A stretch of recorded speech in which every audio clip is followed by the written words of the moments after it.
Welcome to the Blanco Wellness Podcast. Thank you for being here. Take a breath, settle in, and let's talk today about the season that most people spend their energy wishing away and what it has been trying to teach us all along.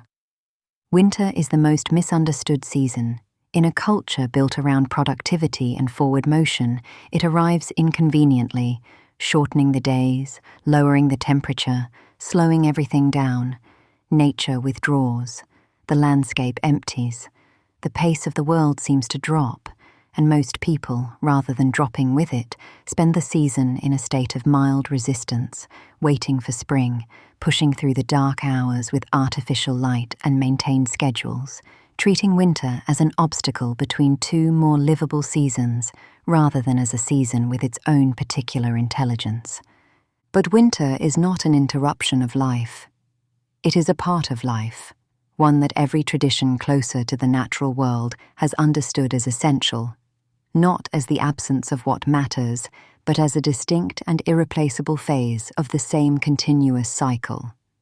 The question worth asking is not how to get through winter faster, but what winter is for. Walk into a forest in the depths of winter, and the immediate impression is of stillness and absence. The trees stand bare. No flowers, no fruit, no visible growth. Nothing seems to be happening. Yet beneath the surface, below the frost line, in the roots and the soil and the stored energy of 1,000 living systems, considerable work is occurring. The tree is not dead. It is conserving.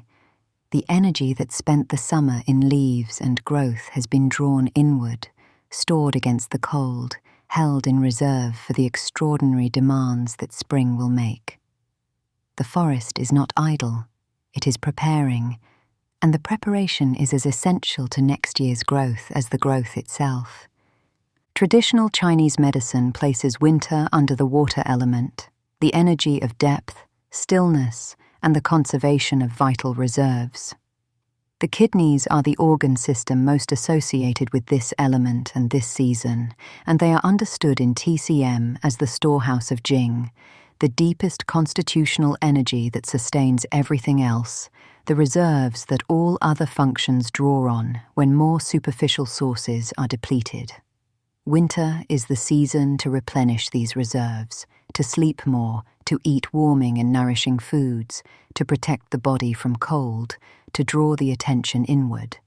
This is not passivity. It is the maintenance of the foundation from which spring's expansion will become possible.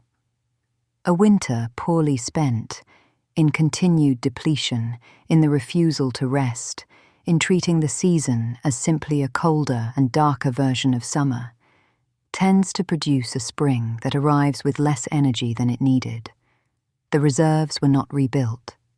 The preparation was not made. The Taoist understanding of winter draws on the same observation. Water does not force. It does not rush. It follows the path of least resistance, adapts to whatever shape it encounters, waits with enormous patience, and accumulates power through that waiting that no amount of immediate force could produce. The canyons carved by rivers were not carved through aggression, but through the faithful, patient continuity of water moving along its natural course across vast stretches of time. Winter asks the same quality of us, the capacity to trust that the stillness is not failure, that the invisible is not nothing, that what is being preserved through rest will matter enormously when the time to use it returns. Many people experience what might be called an inner winter at some point, a season of life that is slower, quieter, less externally productive than others. After a loss, after burnout, after a major ending that has not yet clarified what comes next. These periods tend to be experienced as problems, as failures to maintain the pace, as evidence of something wrong that needs to be fixed.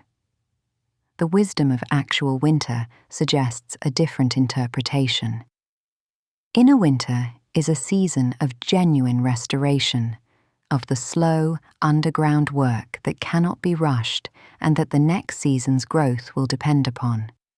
The healing after heartbreak that happens below the surface in places no one else can see.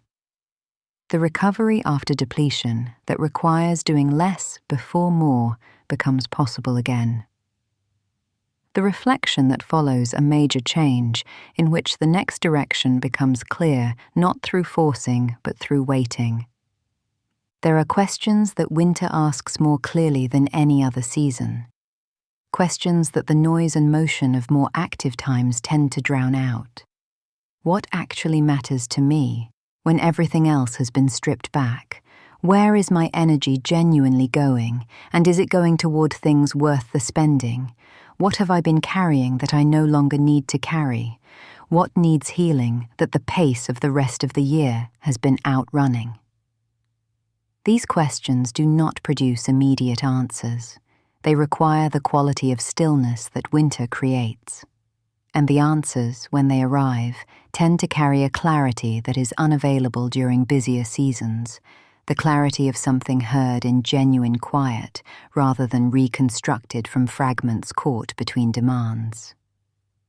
The deepest lesson of winter may also be the simplest. Trust the cycle. Spring always follows. Not immediately, not on demand, but faithfully and without fail, as it has followed every winter that preceded this one. No matter how long the dark hours seem, the light is already turning at the solstice.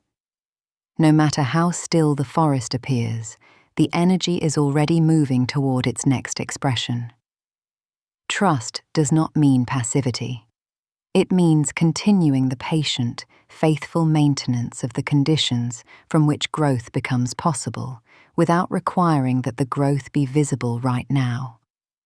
As we close today, wherever you are in the cycle, in an actual winter, or in the quieter season of a life that has temporarily slowed, I want to leave you with one invitation. Rather than fighting the stillness, see if you can enter it, genuinely, not as waiting for something better to arrive, but as receiving what this season specifically has to offer. The rest, the quiet, the inward turn.